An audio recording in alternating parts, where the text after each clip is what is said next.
Espaço Editorial. 5 personalidades do nosso concelho, bem distintas no seu percurso profissional e todos com o mesmo objetivo. Dr. Luís Realista, Arquiteto Sérgio Cerveira, Coronel Lemos Pires, Comerciante Adélia Ferreira e Professora Júlia Ribeiro. Espaço Editorial. Um espaço com muito nível. E hoje o espaço com muito nível é mesmo com a nossa querida amiga comerciante Adélia Ferreira. Olá, muito bom dia. Muito bom dia. Olá, bom dia. Nós já estamos a ficar assustados. Assim, a Adélia hoje não nos liga nenhuma. Então porquê? Porque nós tentámos estabelecer contacto, não conseguimos. Começámos logo os dois a pensar, bom, está-se a passar qualquer coisa com a Adélia. Não. Está tudo bem, então? Está tudo bem. Ainda bem. Não sei porque é que não conseguia. Pois, não sei. Às vezes aqui o nosso telefone é maroto. Milagres da tecnologia. Milagres da tecnologia, é verdade. Então, dona Adélia, já sei que hoje está muito frio, não é? Nós aqui não conseguimos ver, porque temos poucas janelinhas, estamos tipo presos, não é? Mas sabemos que está muito ventinho e que estava frio, pelo menos quando nós entramos por aqui. É verdade. Como é que está a Mafra? Está vento, está chuva, está inverno. Pronto, está Mafra, não é? Está Mafra. Se estivesse ao contrário, é que era de estranhar. Assim está Mafra. E comparativamente com o que está a passar em muitos sítios, outros sítios da Europa, nós estamos, mesmo assim, estamos no paraíso. Mesmo com todos os desastres que já tivemos no nosso país, não é? Isso é mesmo, bom português, não é? Bom português, partimos uma perna, se tivesses partido as duas era muito melhor. Pois claro, mas não é verdade. É sempre verdade. Não é verdade. Olha cheias em Inglaterra, olha cheias em Itália, para não falar no que tem acontecido lá para o leste, a coisa está bem mais grave, não é? Até ali em Espanha. E ontem umas imagens de um cargueiro com a força do mar, viste, Filipe? Com a força do mar a partir-se ali em dois. O mar está com uma força incrível. Isso foi aonde? Não sei, Itália, não sei. Mas em contrapartida nós temos cá em Portugal impressoras que custam 6 milhões de euros. Isso até faz impressão. Não faz nada, era uma impressora de ouro. Temos bom tempo, mas temos impressoras também, é só vantagens. Temos impressoras 3D. Esta deve ser multi-D. Pois, não estava no detalhe do Tribunal de Contas, mas deve ser 3D. Então, Adélia, o que é que... Mas essa do 3D é curiosa, porque aqui há 3, 4 anos eu recebi um e-mail com uma impressora 3D e fiquei maravilhada com aquela coisa. E mandei para a minha filha. Diz-me ela, mãe, aqui na universidade há uma. Portanto, uma 3D? 3D, sim. Sim, impressora 3D. Pois. Mesmo. Dá jeito, mesmo. O pessoal da arquitetura. Para nós agora está-nos a fazer uma confusão, mas estas notícias vão ficar gravadas. E daqui a 20 anos as pessoas vão se rir daquilo que nós estamos aqui para aqui dizer. É verdade. O 3D vai ser uma coisa normalíssima, natural. Claro. E nós estamos agora aqui a fazer como se isso fosse uma grande invenção. Mas pronto, isso é verdade e acontece a tantas coisas que quando eu era miúda achava impossíveis de acontecer e hoje são uma realidade que ninguém se atreve a passar sem elas até. Eu digo isto muitas vezes, se a minha avó hoje se levantasse, coitadinha, e se visse o mundo como está, falecia novamente. Sim. É verdade. As pessoas morreriam logo outra vez. Claro, a confusão que nos fazia a questão do telefone, não é? E tinha fios. E hoje temos telefones sem fios, estamos no Japão e estamos a ver a pessoa, estamos aqui, estamos a ver a pessoa que está no Japão, enfim. Eu recordo, modelo, deixe-me só contar aqui uma história. As pessoas estão a achar bastante interessante a nossa conversa, mas pronto. Há uma história, coisa de há, sei lá, 30 anos, 35 anos, uma história em Bencatel, é a terra dos meus pais. E havia uma senhora que era, pura e simplesmente... gozavam com a senhora porquê? Porque a senhora tinha uma vez na televisão, há 20 e tal anos, na televisão havia uma tourada e o marido gostava muito de tourada e então ela, com a sua humildade toda, não é? Desligou a televisão e não viu a tourada para que quando chegasse o marido pudesse ver a tourada. E toda a gente brincou com ela. E eu lembro-me também, quando me contaram a história, de me ter rido também, naquela altura, não é? Mas hoje acontece isso. É verdade. Hoje já acontece isso. Hoje aquele riso passou para o outro lado, porque hoje é verdade aquilo que a senhora queria fazer. Por isso a senhora estava à frente. Essa senhora está... Mas António, diga. o fabuloso é que essa senhora estava muito à frente. Ela muito não à sabia, frente. mas estava muito à frente. Isto tudo é possível agora. Havia outro português que estava muito, muito à frente, lá para os anos de 1140 e qualquer coisa, que resolvia tudo à porrada, que era Dom Afonso Henriques. Bom, e agora nós estamos O Dom Afonso Henriques estava muito à frente também. Também estava muito à frente, porque hoje é o pão nosso de cada dia, não é? Exatamente. Vamos lá então àquilo que interessa. Era bullying puro. Senão não saímos daqui, Vamos lá ao pão nosso. Diga lá então, Adélia, qual é que é o tema que nos traz para hoje? Tem um bocadinho a ver com o pão nosso de cada dia, e com o atrás e com o à frente, enfim, com as tradições do passado e com com os dias que nós vivemos hoje. Okay. E um destes dias eu li uma notícia que referia a uma pesquisa. Um cientista tinha descoberto que afinal os antioxidantes não faziam tão bem à saúde como se tem dito ultimamente e que mais até podiam potenciar o cancro.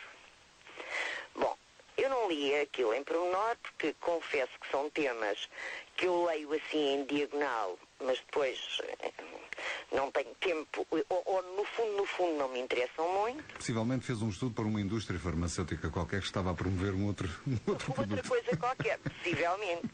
Daí que, assim, de repente, lá me veio à cabeça aquelas histórias todas do antigamente, leite é o alimento mais completo que há. Hoje, não beba leite pela sua saúde. Até havendo teorias que dizem que, efetivamente, há estudos que ligam o cancro ao consumo de laticínios, sobretudo do leite. Há 30 ou 40 anos, sardinhas era uma coisa que não se podia nem tocar. Assim como o azeite fazia mal nos Estados Unidos. Hoje também não se pode tocar, mas é pelo preço. Não se pode tocar tão caras. Mas hoje já se chegou à conclusão, aparentemente, de que o azeite é essencial, portanto, e os ômega 3 e tudo isso, enfim. E daí que eu pensei, não há dúvida nenhuma que, se calhar, nessas questões da saúde, eu tenho andado um bocadinho à frente. E isto porque, de alguma forma, ao longo da minha vida, eu fiquei sempre com meia dúzia de coisas que li num livrinho que saiu em 1956 e que existia no escritório do meu pai, que é a arte de não ser doente. Ora bem, nós ouvimos muitas vezes dizer, vê lá, ser feliz pela tua saúde, não é? Uhum. O povo diz, perdoa-se o mal que faz pelo bem que sabe. Certo? Daí que eu costumo dizer, de prazer também se vive, eu e mais 3 milhões de pessoas, de prazer também se vive, mas eu acrescento isto com uma convicção, aquilo que me dá prazer só me pode fazer bem. É evidente que aqui nós temos que ressalvar o que é que dá prazer, não é? Podemos é viver menos tempo, não é? Não, António, não.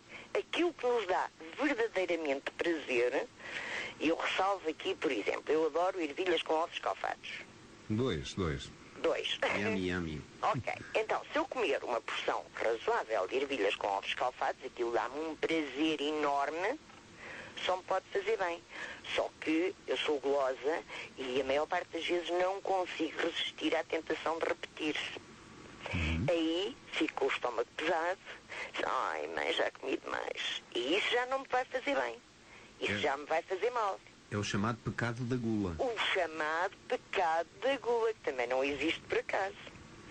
Bom, e no meio disto tudo, veio-me à memória uma coisa que também sempre ouvi a minha mãe dizer, que nós devíamos comer os produtos da época.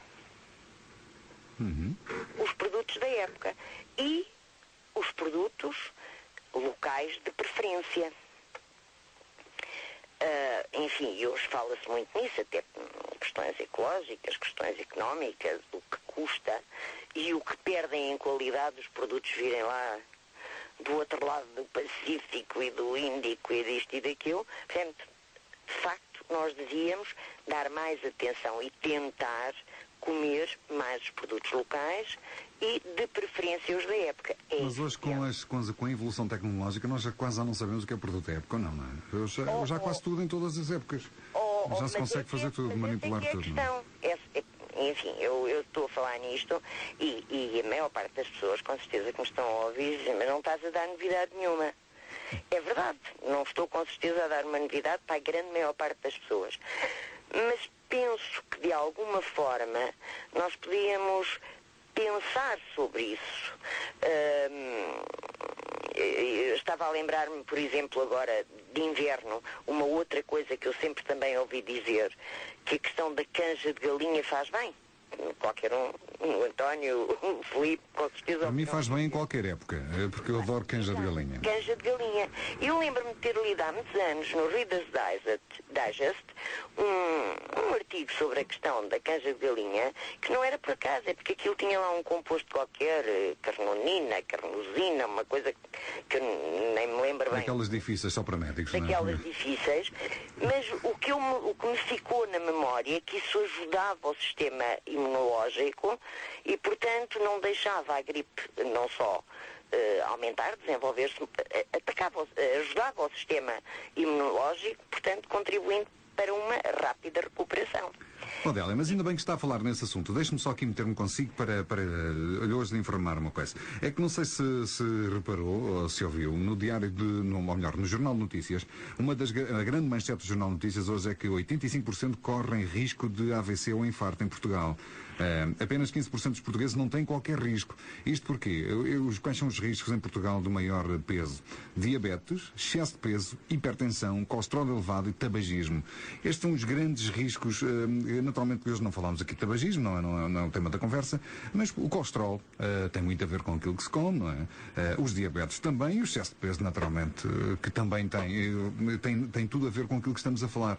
Com produtos de época, sem produtos de época, nós devemos gozar e ser felizes o mais que podemos e o melhor que podemos, mas também com algum controle, ou não? Sem dúvida nenhuma. Claro que sim. É evidente. Se eu me empanturrar com batatas fritas, se eu me compro muito... Só que a questão é que, na verdade, eu não acredito que alguém sistematicamente, com prazer, consiga empanturrar-se batatas fritas. A questão é que as pessoas, a maior parte das pessoas, andam tão distraídas de uma série de coisas que comem e nem pensam. Não é comer, empanturram-se. E além de uma outra pequenina questão, enfim, eu sei que a maior parte das pessoas não acredita nisto, mas de facto a obesidade existe, os riscos de AVC existem, mas também há, eu sei que isto é muito difícil dizer a um microfone, de verdade. Não, mas diga. Mas também há para tudo, nós no programa, no último programa falámos um bocadinho das necessidades que nos criam. E eu acho que a questão da saúde, nós sabemos que, enfim, a saúde é um grande negócio. Não é nada. A saúde é um grande negócio, portanto, convém as pessoas andarem sempre a medir, a fazer análise ao colesterol, a fazer análise a isto, a fazer análise à massa óssea, mas o que é espantoso, é verdade que a esperança de vida média aumentou, mas também é verdade que eu vejo pessoas em todo lado. Eu como almoço muitas vezes em sítios onde estão em restaurantes, portanto, onde há pessoas à minha volta à mesa, eu ouço, enfim, as pessoas falam alto, não tenho tampões nos ouvidos, vou ouvindo, não é? E tenho até, estou a pensar, por exemplo, num amigo meu que diz, epá, vais comer isso, feijoada. Vais comer isso faz um mal desgraçado. Eu gosto muito, mas eu não posso comer. E depois bebe Coca-Cola. Pois. Não, isso faz bem, e bem. Depois, Porque... eu sei, depois está sempre doente. Ele tem úlceras, ele tem isto, ele tem aquilo e tem outra coisa. Portanto, é evidente, como para tudo, é preciso bom senso. A questão mesmo é bom senso. E de facto, se as pessoas ligassem menos àquilo que ouvem dizer e aprendessem a conhecer-se a si próprias, a conhecer o seu organismo, lá está, a comer com prazer, a fazer comida com prazer, a cozinhar com prazer, e depois sentarem-se à mesa da refeição quando possível, com amor, sem pôr em cima da mesa as zangas todas que vieram do trabalho e sem estar a ver o telejornal com as notícias que são uma desgraça. Se calhar a comida tinha um outro efeito e se calhar as pessoas aprendiam a dar importância à sua saúde. Eu acho que a evolução vai ser daqui a uns dias, daqui a uns anos. Vamos comer, é um comprimido. Hoje vamos comer um cozido à portuguesa. Cozido à portuguesa, um comprimido. Olha, hoje há uma moda no Facebook que é as pessoas fazerem uma lista dos filmes que as marcaram. Um destes dias, eventualmente, falo aqui de um filme que me marcou e que tem a ver com essa do comprimido. Muito para bem. terminar, se achar que não vai muito longo, não, vou claro que não. aqui ler 3 quadrazinhas que eu acho deliciosas deste livrinho, que é A Arte de Não Ser Doente, e quem sabe pode ficar aqui uma coisinha ou outra em que fiquemos todos a pensar pela nossa saúde e para sermos mais felizes. Então vamos lá ver. Isto tem muitas, mas esta diz assim: 3 coisas precisa a gente para bem dormir regalado: cama rija, manta quente e alma limpa sem cuidado. Guarda o teu corpo e a virtude.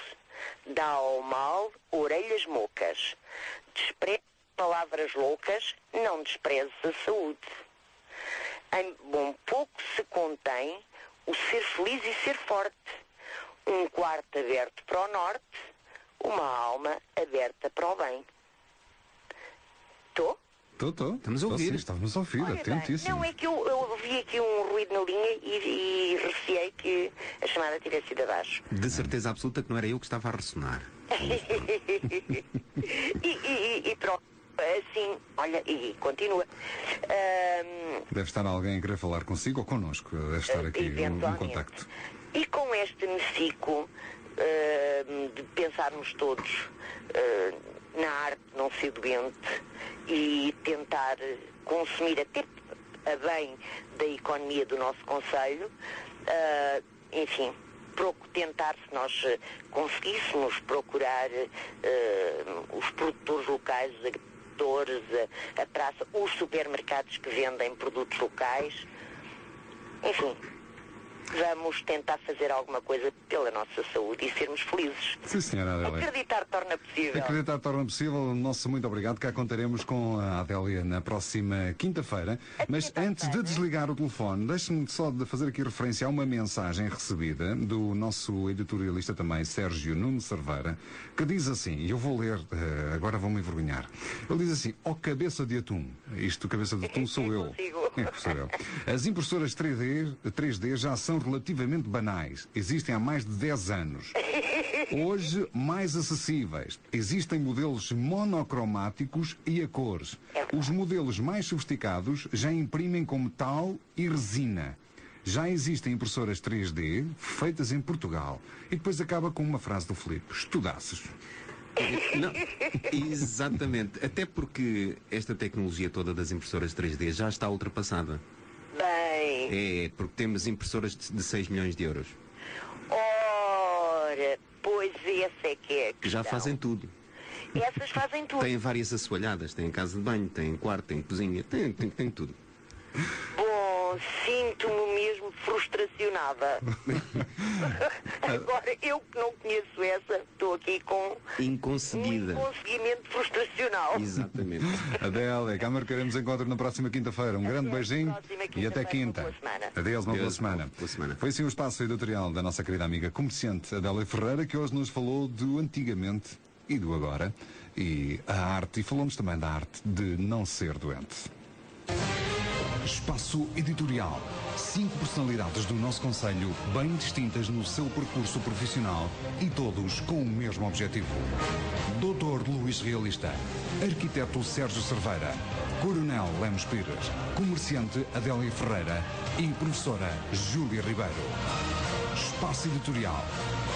Um espaço com muito nível.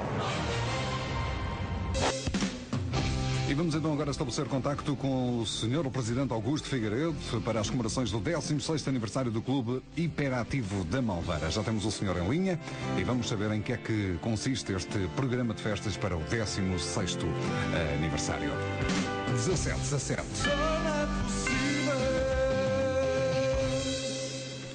Estou sim, muito bom dia, Sr. Augusto Figueiredo. Bom dia. Muito bom dia, Sr. Augusto Figueiredo, o Presidente do Clube Hiperativo da Malveira. Para já, o nosso muito obrigado por ter acedido a esta nossa entrevista. O que é que vai acontecer no próximo dia 8 de fevereiro, nas comemorações do 16º aniversário? Bem, vai decorrer um 16º aniversário do clube, onde vamos ter um espetáculo de dança e de música portuguesa. Os bilhetes são pagos, não são? Como é que é a entrada para este 16º aniversário? Os bilhetes são adquiridos ou no local ou estão pelas reservas, e o custo dos bilhetes é 12,5€ para os sócios e 15€ para os não sócios, que abrange o jantar e abrange o espetáculo.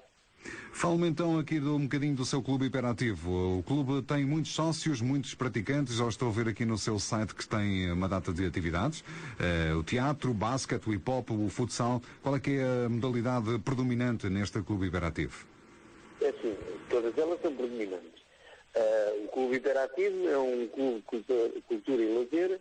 Tem a vertente esportiva, que tem basquetebol, como já devem ter visto, e tem o hip-hop e danças de ritmo. Entretanto, também temos, além disso, na parte cultural e de lazer, temos almoços de convívio, passeios, exposições e diversas idas às estreias de teatro em Lisboa e outras atividades. Entretanto, também temos o grupo de teatro, que neste momento está em stand-by, porque, derivada da situação do nosso país, isto não está fácil. Para montar o teatro é preciso muito dinheiro, temos poucos apoios, a gente já sabe que as entidades agora também não têm dinheiro, mas esperamos em fazer o possível. Na parte esportiva, temos 90 miúdos no basquetebol, temos aí umas 30 miúdas no hip-hop que é demonstração e competição, e depois temos aqui à volta de 500 sócios, como me tinha perguntado, sócios do Clube Hiperativo. Deixe-me aqui fazer-lhe uma pergunta, Sr. Augusto. Estas secções são autónomas ou são secções com gestão deste clube hiperativo? É assim, são secções autónomas com a gestão do clube hiperativo. São todas autónomas, cada uma tem o seu responsável, que gera as contas do clube da secção. Depois tem que prestar contas à direção. Quantos sócios é que tem o clube hiperativo? O clube mais ou menos tem agora presentemente 500 sócios. 500 sócios. E as instalações, e as instalações do clube, a sede do clube, onde é que está sediada? A sede do clube é na Rua Carlos Purificação de Sousa, na Malveira, na loja 3A. Na Malveira, este clube já consegue movimentar muitos jovens aí para... É assim, muitos jovens e não jovens. A gente trabalha em prol da juventude e das pessoas, sem ser jovens. Há aqueles mais jovens que chamamos nós a terceira idade, a gente são sempre jovens. Onde fazemos um almoço convívio para essas pessoas mais de idade, todos os meses está na sede do clube. Sr. Augusto, não é fácil manter um clube em atividade e com tanta atividade como o Clube Hiperativo da Malveira. Onde é que recorre a meios, a recursos? Quais são os seus recursos financeiros para fazer face a todas estas atividades? Que tipo de iniciativas é que os senhores efetuam? É assim, além de fazermos alguns passeios, pronto, que vamos buscar alguma receita, também temos, e graças a Deus, todos os patrocinadores que nos têm ajudado até hoje, que têm reconhecido o bom trabalho que nós temos feito. Porque nós temos uma direção que é composta por várias pessoas novas e com novas ideias.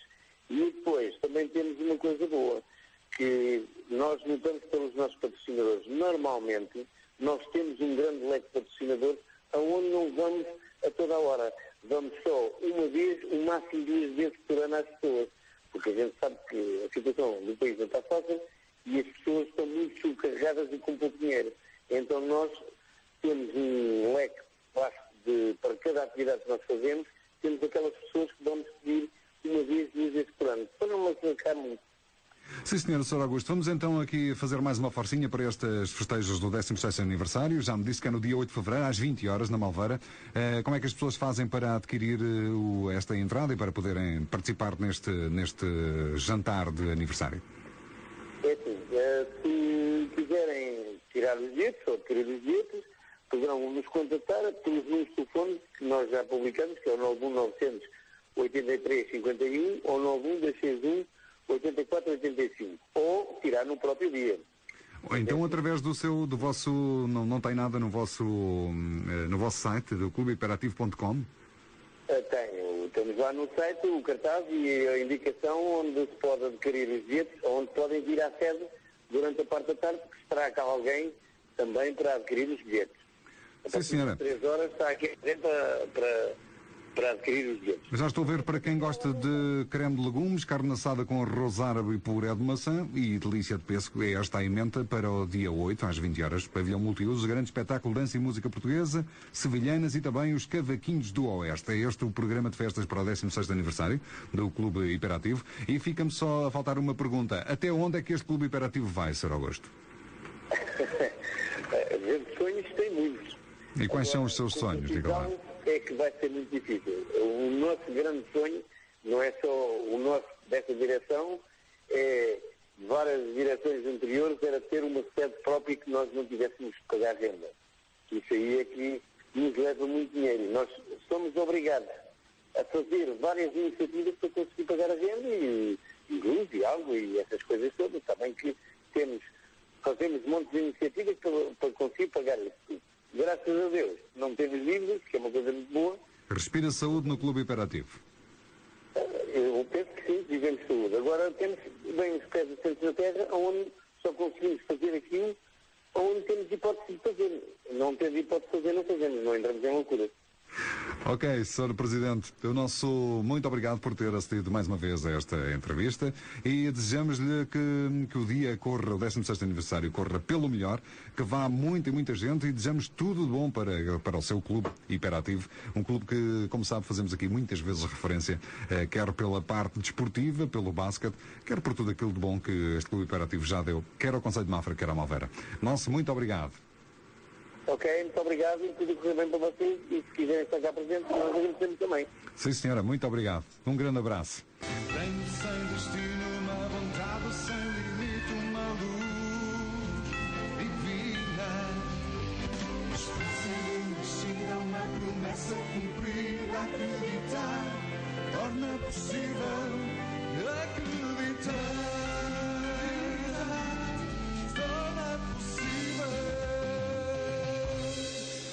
A Comissão de Proteção de Crianças e Jovens de Mafra. Uma instituição oficial, não judiciária, com autonomia funcional, oficialmente criada em 12 de dezembro de 2001 por iniciativa da Câmara Municipal de Mafra, que tem como objetivo a promoção dos direitos e a proteção das crianças e dos jovens em perigo. Existe para a promoção dos direitos e a proteção da criança e do jovem em perigo. Prevenir ou pôr termo a situações suscetíveis de afetar a segurança, saúde, formação e educação que ponham em perigo o desenvolvimento integral da criança jovem, ou seja, indivíduos dos 0 aos 18 anos. Esta comissão funciona em 2 modalidades. Uma das modalidades é a Comissão Alargada, composta por parceiros sociais e forças da comunidade, entre eles a Câmara Municipal de Mafra, Segurança Social, Centro de Saúde de Mafra, GNR, instituições particulares de solidariedade social, associações de pais, associações desportivas, culturais e recreativas, associações de jovens, Assembleia Municipal de Mafra e técnicos de várias áreas que se reúnem em plenário mensalmente ou trimestralmente, conforme a necessidade. E a outra modalidade é a Comissão Restrita, composta por 9 elementos, entre os quais a Câmara Municipal de Mafra e a Segurança Social, presença obrigatória, a par da IPSS, com a atuação na vertente da infância, de um representante da área da saúde, um jurista e um psicólogo, que reúnem semanalmente e sempre que necessário.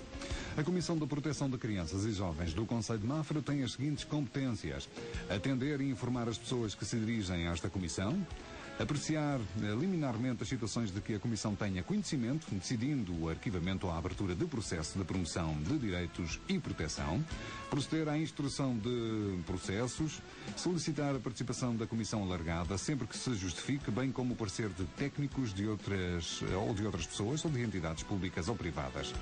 Acompanhar e rever as medidas de promoção e proteção decidindo a sua aplicação, informar os membros da Comissão do Plenário, sem identificação das pessoas envolvidas, sobre processos iniciados e andamento dos processos pendentes.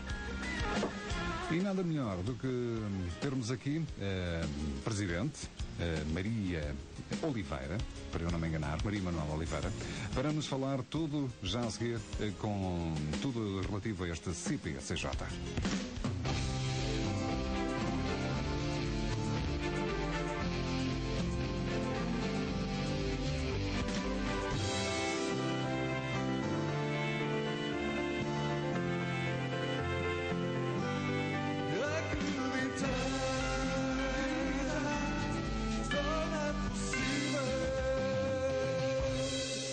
Vamos então ter aqui a Maria Manuel Oliveira, diretor da Comissão de Proteção de Crianças e Jovens de Mafra. Olá, muito bom dia. Maria Oliveira. Eu estou sempre a tentar aqui não me enganar. Para já dizer-te como é que abraçaste este projeto. Perguntar-te isto. Como é que abraçaste este projeto de seres a presidente desta comissão? Olha, isto foi um bocadinho sem eu estar à espera. Portanto, foi no início do ano letivo, fui convidada pela diretora da Escola Básica de Mafra a representar o Ministério da Educação na CPCJ e eu abracei esta causa desde logo. Disse que sim, imediatamente, e fui para lá trabalhar, assisti a uma reunião alargada e depois disso surgiram as eleições para presidente. Qualquer membro da Comissão Alargada pode ser eleito presidente, portanto, e apenas havendo alguns que podem mostrar a sua disponibilidade, e eu fui uma dessas pessoas que mostrei disponibilidade para o cargo de presidente. Já sabias o que ias apanhar, Maria Oliveira? Já sabias que chegarias lá e que apanharias com estes casos todos? Conhecias bem este CPCJ? Já conhecia a CPCJ, sim. Enquanto professora, infelizmente tive que trabalhar algumas vezes com a CPCJ devido a casos problemáticos que surgiam, e depois também, enquanto representante do Ministério da Educação, fiquei também a par daquilo que se passava e como é que se procedia tudo na CPCJ. E foi com plena consciência que me disponibilizei para o cargo de presidente. Olha, nós estivemos aqui a ler este pequeno texto que está no site da Câmara Municipal de Mafra. Foi de lá que retirámos estas palavras. E há aqui uma frase que vou começar aqui para a nossa conversa, que diz que é a promoção dos direitos e a proteção da criança e do jovem em perigo. É a razão pela qual existe este CPCJ. A minha pergunta é esta. Isto existe no nosso concelho ou não? Infelizmente existe, e muito. Quem não está por dentro realmente de trabalhar diretamente na CPCJ não tem a mínima noção dos casos que existem. Portanto, existem casos em todas as idades, desde bebés até aos 18 anos, que é com quem nós trabalhamos, e todos os estratos sociais. E existem efetivamente muitos casos. Como é que vocês se inteiram desses problemas? As pessoas vão ter convosco? Há denúncias? Como é que o CPCJ atua para terem conhecimento desses casos todos? E se calhar muitos dos casos que ainda não estão encontrados, não é? Que nem estão revelados. Como é que se faz para se recorrer desta instituição? Ora bem, para se recorrer desta instituição, basta as pessoas sinalizarem de qualquer modo para lá. Se souberem de uma criança que está efetivamente em perigo, já não estamos a falar de risco, mas sim de perigo, porque risco aí pedimos sempre às instituições de primeira linha, no caso, por exemplo, das escolas, que atuem e nós ajudamos e damos todo o apoio nesse sentido. Quando efetivamente a criança ou jovem está em perigo, nós atuamos e atuamos como?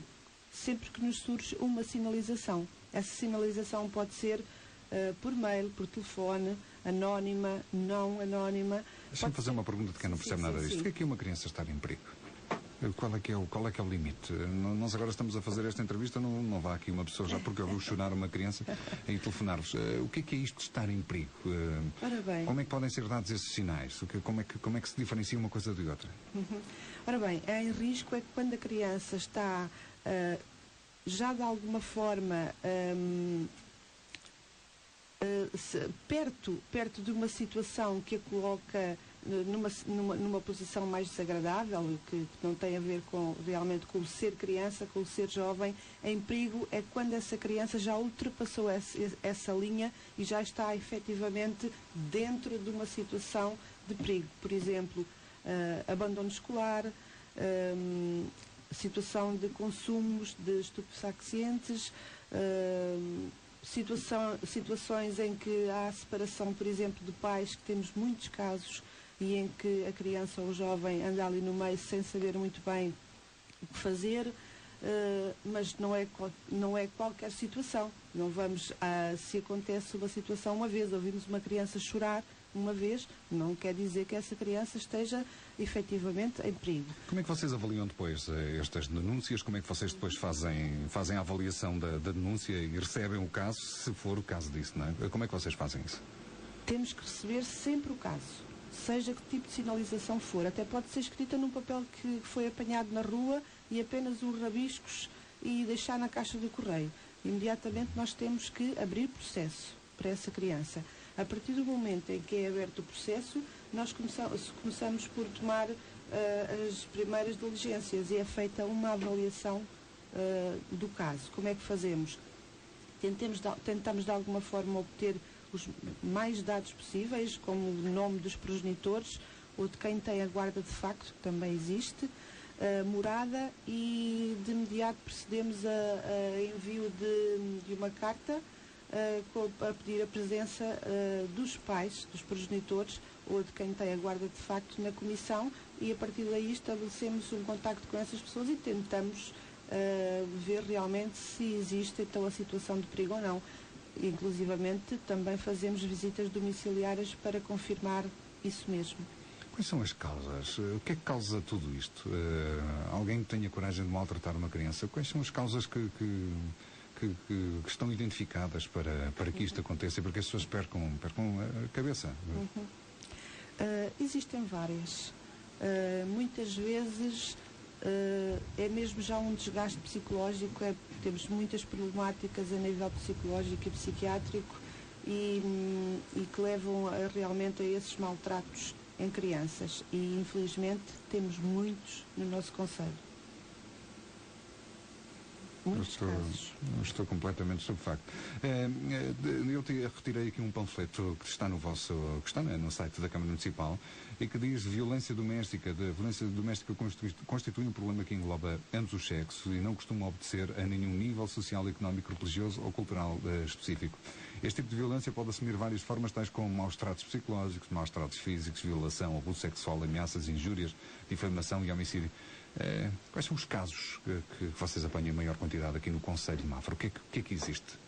Ora bem, os casos têm vindo a mudar nos últimos anos. Nós tínhamos uma faixa etária entre os 3, 4 anos, e realmente eram mesmo abusos de todos os níveis. Neste momento, a faixa etária mudou para os jovens entre os 13 e 14 anos. e é efetivamente nessa faixa etária que nós temos mais problemáticas. Entre eles, como eu já referi há pouco, o abandono escolar, o absentismo.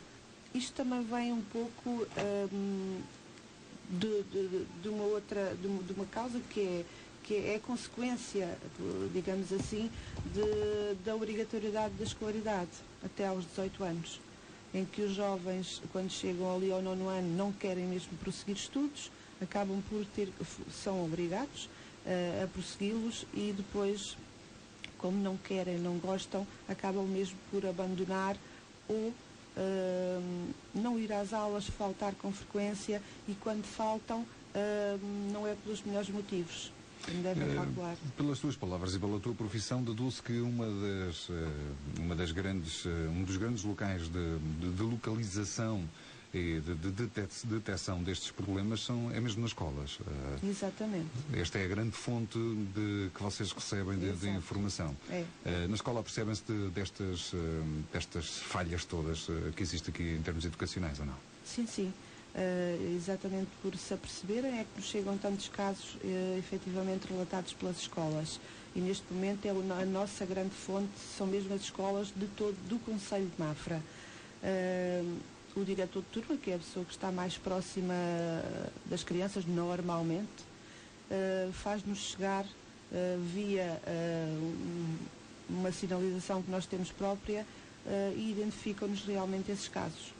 Vocês têm aqui neste panfleto também, dividido aqui em 3 fases. Uma primeira fase, o aumento da tensão do agressor, intimidação, controle, a vítima medo, perigo iminente. Depois, numa segunda fase, a explosão da violência. O agressor sente raiva, violência, a vítima desespero, pânico, medo pela própria vida. E depois uma terceira fase, a chamada lua de mel. O agressor, o arrependimento e a promessa de mudança, e a vítima, a esperança e o amor. São fases. Eu nunca falei num assunto deste aqui, nem em rádio, e também não gosto de falar de coisas muito negativas. Nós estamos a falar nesta primeira parte da conversa realmente da parte negativa, de como é que se detectam estes casos, que se há muitos casos destes no nosso concelho, se não há. Deixa-me só fazer-te aqui mais uma pergunta daquela parte negativa. Como é que nós detectamos, embora esteja aqui neste panfleto, mas para as pessoas nos ouvirem, como é que nós detectamos que uma pessoa está a ser vítima de maus tratos? Às vezes não é só preciso ter novas negras na cara, nem arranhões, nada disso. Quais são os traços mais comuns para podermos identificar pessoas com este sintoma? Muitas vezes até pelo próprio discurso. O próprio discurso da pessoa ou a maneira de estar que começa a ser diferente. As pessoas que estão próximas dessa pessoa notam que algo está diferente. Na maneira como fala, como por vezes se descuida mesmo da sua aparência, e são essas pessoas que estão mais próximas que nos fazem chegar também essas sinalizações. Muitas vezes essas sinalizações são muito difíceis de tratar, porque, como falaste aí, depois tem a fase do enamoramento. E o que é que pode acontecer? Realmente há um mal-estar entre o casal, em que há violência de alguma forma, pode ser agressões, pode ser psicológica, pode ser de várias formas. Depois realmente há o afastamento, onde nós intervimos e também temos a ajuda do órgão policial que nos apoia nestes casos. E muitas vezes no dia a seguir vem a fase do enamoramento, que é o casal volta a estar bem, volta a estar bem um com o outro, e nesse mesmo dia desmente tudo aquilo que nos disse e todas as queixas que fizeram no dia anterior. E a partir daí nós temos imensa dificuldade em trabalhar com estes casos. Mas o caso não pode ser esquecido, ou é arquivado? Não, pode ser arquivado, realmente. Pode ser mas arquivado, fica sempre um alerta, não é? Sim, para futuras... pode ser arquivado, mas também pode ser reaberto em qualquer altura. Se por acaso alguém nos estiver a ouvir com estes problemas e que esteja a sofrer destes maus tratos, qual é que é? Temos aqui uma linha verde de recados da criança. Não sei se é esta a linha que devem efetuar ou não. Diz aqui uma chamada gratuita, 800-206-656. 800-206-656. Criada pelo Provedor de Justiça, esta linha destina-se a acolher queixas relativas a crianças e jovens que se encontram em situação de risco ou perigo, as quais são transmitidas pelos próprios ou por adultos em seu nome. Horário de funcionamento dias úteis das 9h30 às 17h30. No restante período e durante o fim de semana, a chamada será atendida por um gravador de mensagens. Recebem muitas mensagens por telefone, ou não? Esse número não é direto nosso. Qual é que é o vosso número direto? O nosso número direto existe, além desse também, já agora quero aqui, antes que... Um 144, não é? Exatamente. Que é uma chamada também de emergência social, linha de emergência social. É o mais utilizado. Qualquer pessoa realmente que veja ou que saiba de uma criança que está em perigo, ou mesmo em risco, deve contactar realmente o 144 e a partir desse momento tem técnicos especializados que encaminham toda a situação e a pessoa não precisa de se identificar, pode ser anónimo. Era essa a referência que eu ia fazer aqui, porque diz aqui que as chamadas serão atendidas por psicólogos, juristas e assistentes sociais, que depois acionarão as equipas distritais. Esta linha funciona 24 horas por dia, todos os dias. A sinalização de uma criança ou jovem em perigo pode ser efetuada de forma anónima ou identificada. Exato. Isto para não haver problemas, ninguém nos vai perguntar o nome, se nós não quisermos identificar-nos, podemos fazer aqui uma denúncia sobre esta situação. Sim, sim. Falámos aqui na parte negativa, isto é, detectarmos os problemas, as pessoas transmitirem, saber de onde é que isto vem, quais são as causas. Agora vamos falar na parte boa, se é que existe uma parte boa nisto. Depois de estar detectado, qual é que é o vosso trabalho? Depois de chegar, o que é que vocês fazem? Esta equipa maravilhosa do CPCJ, o que é que vai fazer a seguir? Assim que nos chega um caso, não é? Sim. Portanto, quando nos chega um caso, efetivamente nós tratamos, os casos são tratados em reunião, na parte da restrita, da comissão, tal como referiste no início, existe a alargada e a restrita, que é, por assim, digamos assim, um braço que sai da alargada para trabalhar e gerir os processos. E são essas pessoas, efetivamente, que tratam dos processos. Chega-nos uma sinalização, essa sinalização é levada por mim à reunião restrita, onde estamos, neste momento, estamos cerca de 13 membros na reunião restrita.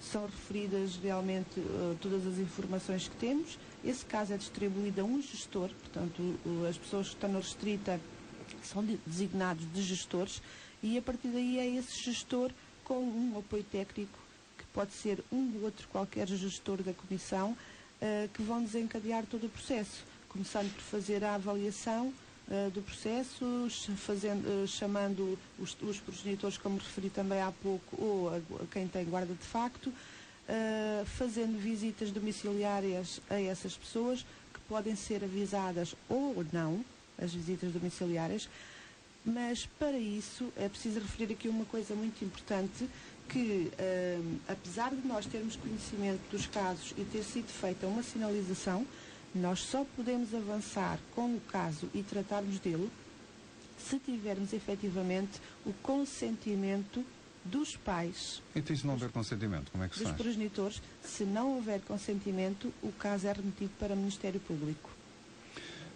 Depois de vocês tratarem uma situação dessas e abrirem o processo e começarem a trabalhar, quanto tempo é que demora isto? Estamos a falar em quê? Em dias, semanas, meses? Isto é o quê? Como é que vocês agem? Qual é que é a vossa rapidez? Nós, devido ao aumento de casos, tentamos priorizar. E, digamos, é dada mais relevância realmente aos casos que consideramos mais graves e posso dizer que ontem tivemos uma sinalização de um caso grave e hoje, a esta hora, já está um gestor a tratar do assunto. Como é que é escolhido os gestores? Como é que são escolhidos estes gestores? Quem é que faz a nomeação deste gestor? Será um gestor próprio para cada caso específico ou pode ser um gestor qualquer que esteja em lista de vosso para trabalho? Pode ser um gestor qualquer, portanto, todas as pessoas que estão em restrita são pessoas com valências profissionais nesta área. E, portanto, pode ser um qualquer. No entanto, tentamos sempre, como temos várias instituições ali, tentamos sempre realmente encaminhar para a pessoa mais próxima, se for realmente um caso de saúde, para o representante da saúde, se for um caso que tenha a ver mais com aspectos psicológicos, mais para as psicólogas que temos a trabalhar connosco, tentamos fazer essa triagem, se bem que qualquer elemento da restrita tem competência para tomar conta, digamos assim, de qualquer caso que nos chegue. Todos esses casos que falámos, e ontem recebeste um caso grave, esses casos são relatados à polícia. Tens a polícia sempre, embora elas pertençam aqui à comissão, não é? Esses casos são acompanhados logo com a polícia? Sim, sim. E quero aqui também deixar um agradecimento exatamente à polícia e nomeadamente à pessoa em especial que trabalha diretamente connosco, que tem uma prontidão imediata, ajuda-nos imenso e está sempre disponível, e realmente ele é um grande braço que nós temos ali na nossa comissão. As pessoas geralmente depois de cometerem os erros falam de uma forma com o pecado sentido ou negam sempre até à última. Como é que se reage? Eu não sei, estou a fazer estas perguntas que para mim é difícil abordar este assunto. Sendo que há aqui maus tratos, como é que vocês... É muito difícil vocês abordarem as pessoas. Têm que se segurar também um bocadinho, sabendo que as pessoas com que estão a falar são elas as agressoras e que fizeram aquilo a determinadas pessoas. Sentem-se um bocado revoltadas ou não quando falam com pessoas que às vezes negam tudo aquilo que fizeram? Não podemos ter essa sensação, nem podemos ter essa posição. Nós ali tentamos ajudar, não incriminar de imediato as pessoas, até porque não sabemos se realmente se passou assim ou não. Temos sempre a posição de vamos ver se é assim, realmente, e não criar dentro das nossas cabeças logo ali alguns fantasmas em relação a essas pessoas. Portanto, estamos ali para ajudar. Vocês vão desprovidas de qualquer tipo de informação, só com a denúncia, e depois vão falar com as pessoas que estão em causa para saber o que é que está a acontecer. Na tua pouca experiência, que já são uns mesinhos, não é? Já recebeste casos em que tenha alterado o teu bem-estar nesse dia ou durante essa semana? Sim, já, infelizmente já. E o caso de ontem tem-me deixado a pensar muito, até porque conheço a criança em questão, e deixou-me realmente a pensar a mim e a todos os que comigo trabalham.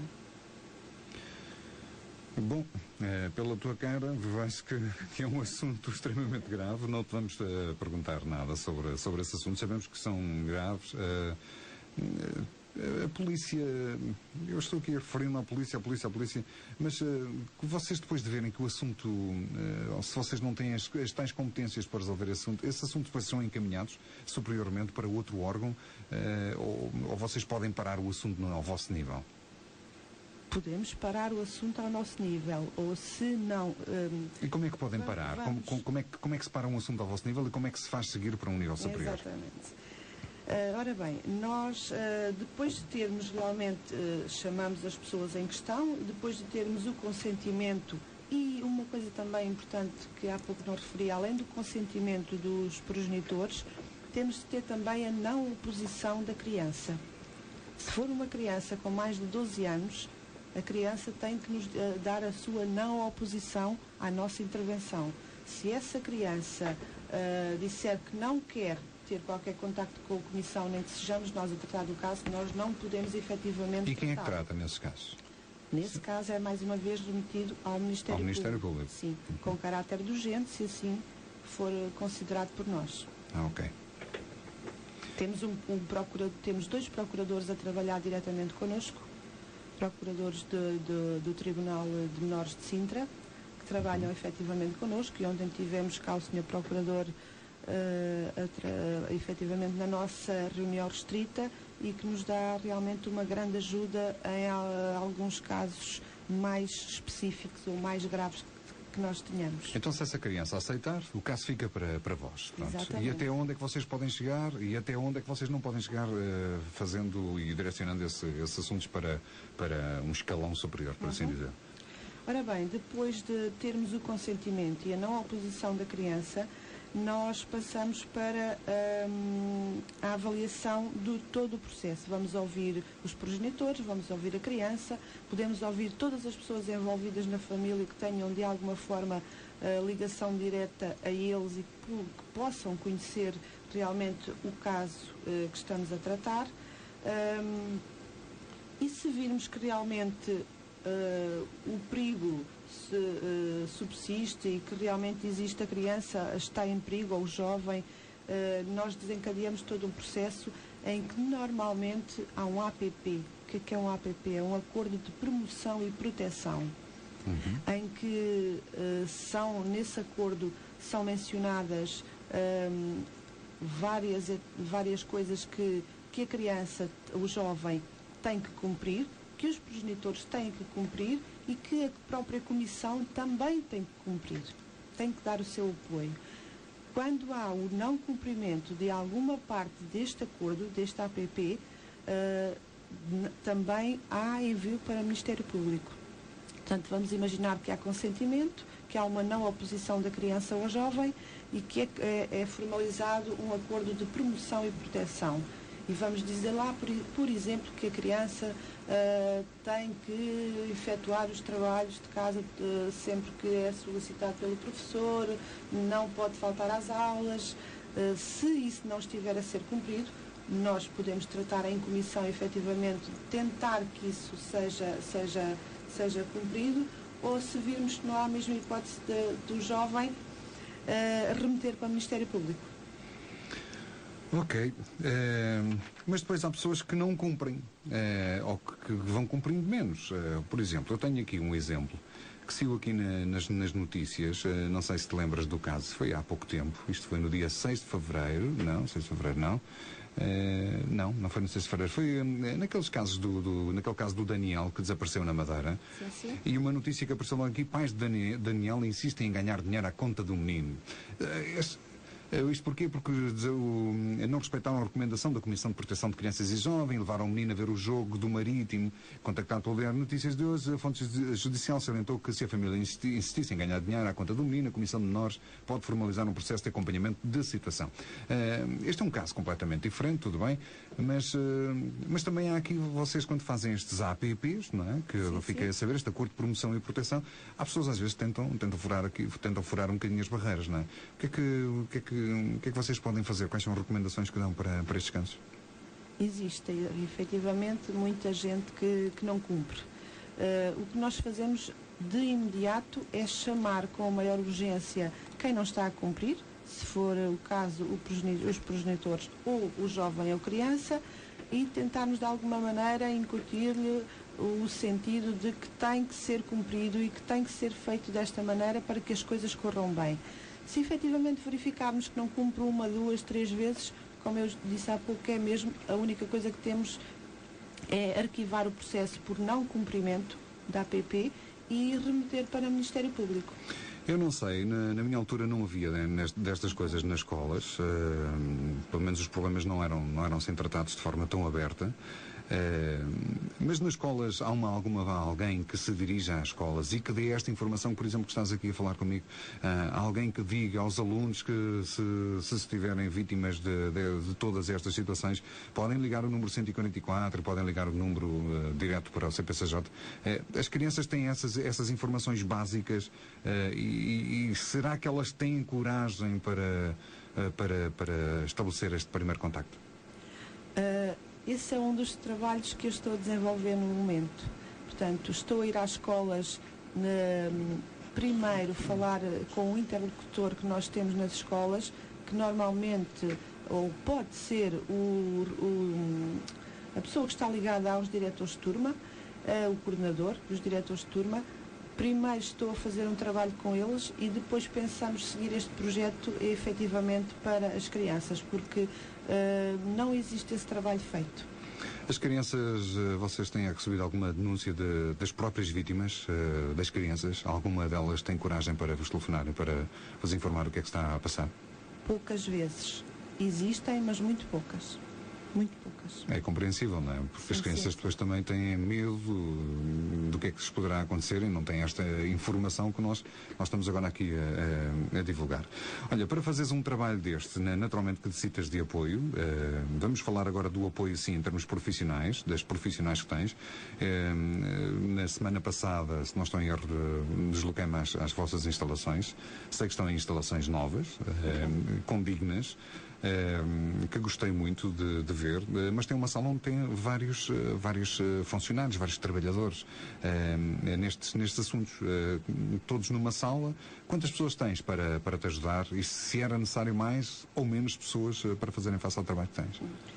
Mais são sempre necessárias.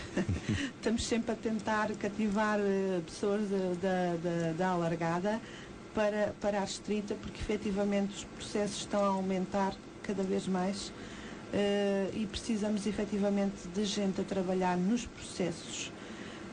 As pessoas que tenho comigo são todas, e quero deixar aqui um agradecimento a todas as que trabalham comigo, são excelentes, dão o seu melhor, dão 200% se for preciso a esta causa. Diariamente, portanto, estou eu diariamente, temos 2 psicólogas neste momento e um apoio técnico 2 vezes por semana, cedido pela Câmara, a quem também quero deixar um grande agradecimento por tudo o que nos tem ajudado, e estas instalações realmente foram cedidas pela autarquia. Portanto, nós estamos num espaço da autarquia e é cedido pela mesma. Efetivamente precisávamos de mais pessoas, mas as que estão trabalham efetivamente, como já disse, a 200% quando é preciso. Como é que o CPCJ funciona em termos financeiros? Vocês são apoiados por alguém? São entidades privadas que vos ajudam? Como é que vocês sobrevivem a estas dificuldades todas? Portanto, nós não temos tutela e, portanto, não gerimos dinheiros. Não temos número de segurança social, portanto, número de contribuinte, somos autónomos. E como é que nós sobrevivemos? É através da autarquia. Portanto, a Segurança Social tem um protocolo com as autarquias e é dentro desse protocolo que nós funcionamos. Se bem que a própria Segurança Social dá uma tranche à autarquia, essa não cobre todas as despesas e, efetivamente, é a Câmara que nos ajuda.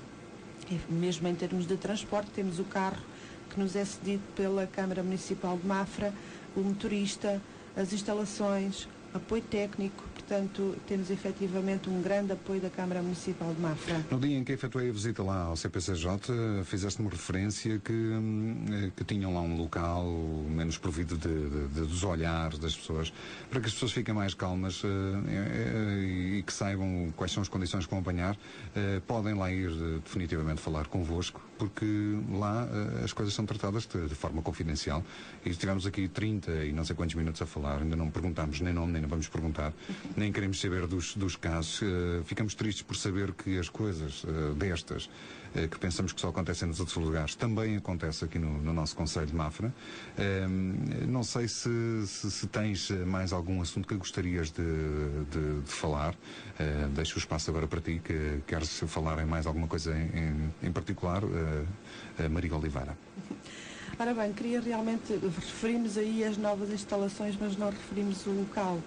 Sim, desculpa. Nós estamos efetivamente a trabalhar no Complexo Cultural Quinta da Raposa, que era a antiga escola de Mafra, mesmo no último piso, onde funciona também a Universidade Sénior, se calhar é mais fácil assim para se identificar. Estávamos no espaço da ação social da Câmara Municipal de Mafra, mas realmente... Mas não tinha muita privacidade, não é? Exatamente. E agora ali temos uma sala ampla para trabalho e depois temos uma sala para atender as famílias, portanto, todas as famílias, jovens ou crianças que se queiram dirigir a nós, têm sempre um espaço reservado para elas, onde têm efetivamente... não têm que se expor, digamos assim. Portanto, têm um espaço reservado onde podem falar com uma das pessoas presentes na comissão, fazer a sua sinalização e, apesar de irem lá a própria pessoa fazer, essa própria pessoa pode querer também não ser exposta e dizer que não quer dar o seu nome, e isso fica confidencial para nós. Maria Manuela Oliveira, como presidente desta Comissão de Proteção de Crianças e Jovens de Mafra, há sempre uma pergunta que nós fazemos aqui. Quais são os teus objetivos e qual é que é o teu sonho como presidente para esta CPCJ? O meu sonho é exatamente fazer com que diminuam casos como aquele que nos surgiu ontem, e para isso precisamos muito de fazer prevenção.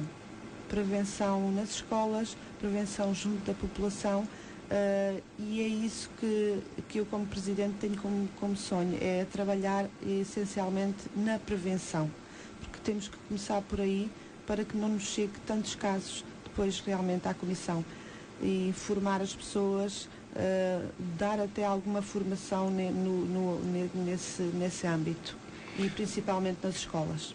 Olha, e agora como é praxe aqui da nossa parte, nós vamos deixar um bocadinho à vontade.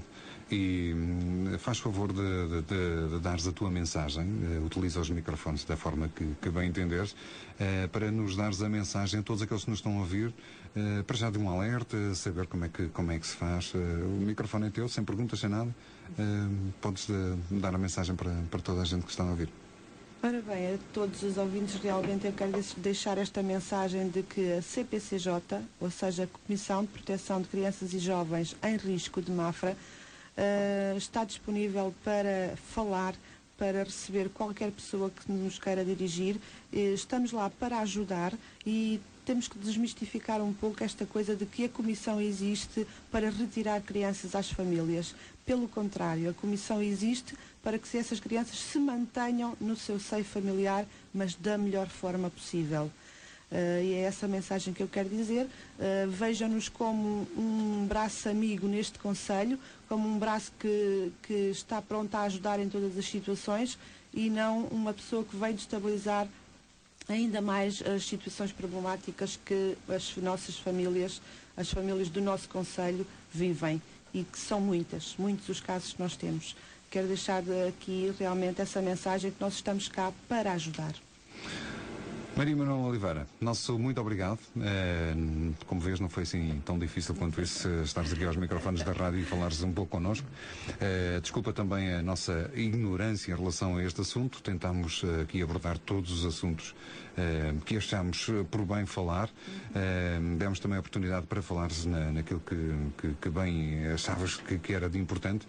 Nós agradecemos e ficamos também aqui com uma promessa no ar. Sempre que houver alguma necessidade e sempre que esta CPCJ e a Maria Manuela Oliveira possa recorrer aqui dos serviços da rádio do Concelho de Mafra, assim como do 17-17, nós ficamos muito gratos também por poder ajudar. Muito obrigado também da minha parte e da parte da Comissão, todos os comissários, provavelmente vamos precisar da RCM e de vós, e cá estaremos se for preciso. E nós também cá estaremos. Então, obrigado e até sempre. Obrigado. Foi assim a entrevista com a Presidente Maria Manuela Oliveira, diretora da CPCJ, a Comissão de Proteção de Crianças e Jovens de Mafra. Vamos para um pequeno espaço publicitário. Voltamos logo a seguir com música e depois com a expressão popular de hoje.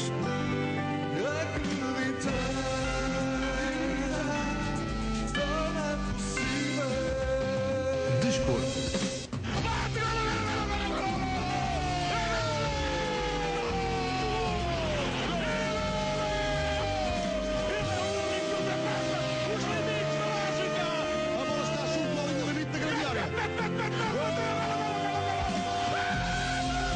Desporto. A emoção do desporto também se joga aqui. 17-17.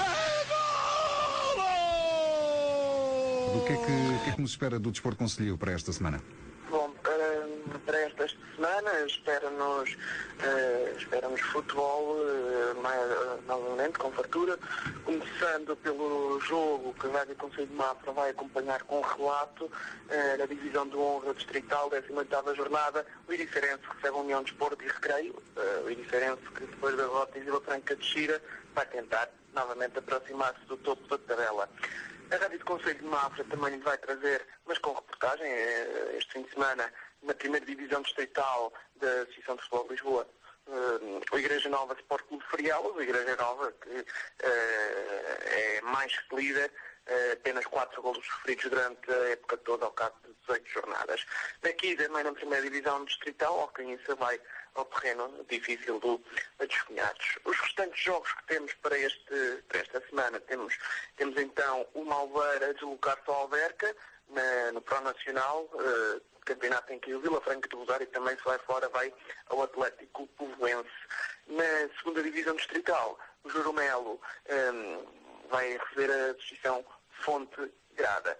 Esta é a ação para o próximo fim de semana. Há também a referir, antes de prosseguir com isso, e porque é o futebol também, há que referir que houve na passada segunda-feira o sorteio da segunda fase do Nacional Sénior, em que está envolvido o Clube Desportivo de Mafra. Pois bem, o Clube Desportivo de Mafra vai começar este campeonato a 16 de fevereiro e vai deslocar-se ao frio, é verdade, ao Castelo Branca, para defrontar o Benfica local.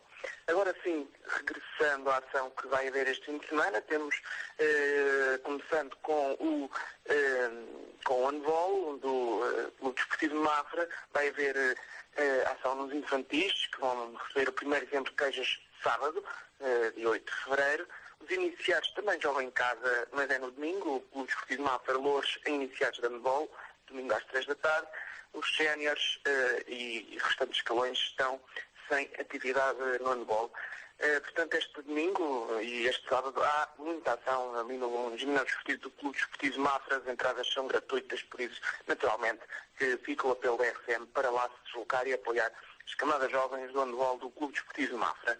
Por fim, no basquetebol, há que referir o Clube Hiperativo da Malveira, que vai ter 4 jogos neste fim de semana, 2 deles em casa, na Malveira, também com entradas gratuitas. Os sub-14 masculinos defrontam a Escola Maria Alberta de Menezes no sábado às 10h30.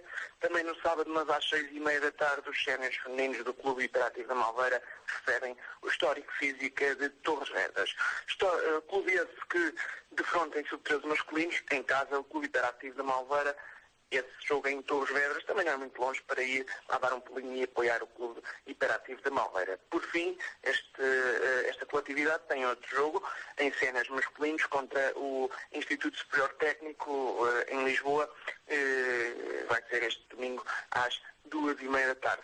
Portanto, António, penso que ficou bem patente que atividade esportiva não falta este fim de semana. Há muita atividade esportiva e fica aqui o convite para todos para presenciarem in loco nos locais, porque lá é que fazemos força pelas nossas equipas, e também para assistir hoje, ouvirem hoje o vosso programa desportivo, cheio de informação desportiva, a partir das 22 horas com Marco Santos e Bernardo Matias. Exatamente. Das 10 da noite, a noite esportiva, em 105.6 ou rcmafra.com.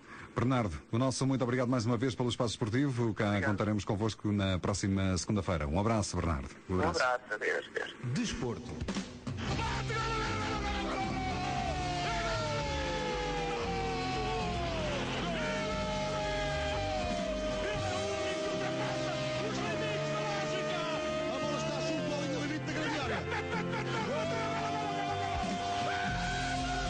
Desporto.